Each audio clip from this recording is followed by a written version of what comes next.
There's hundreds of deaths each year in the US, and it's often actually from heart failure, suffocation, or, accidents while being intoxicated. So somebody could be using dust off while driving, operating machinery, maybe skateboarding or doing something somewhat dangerous, trying to, increase their experience in some way. When my daughter was about 12 years old, we actually knew somebody who had done dust off.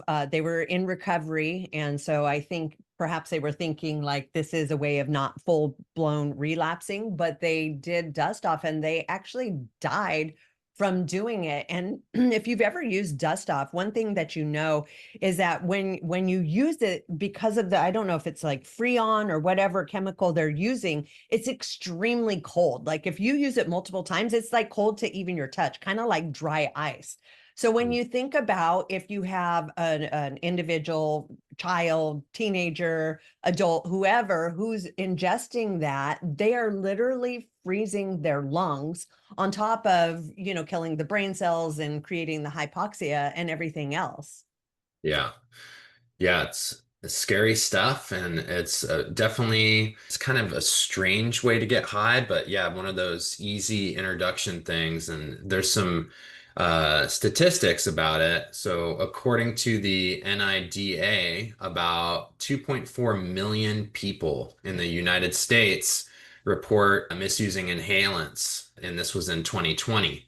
And the highest rates are actually among adolescents aged 12, between 12 and 17. Another interesting statistic is, yeah, the CDC reports that sudden sniffing death syndrome and cardiac arrest triggered by inhalant use can, can start happening unpredictably.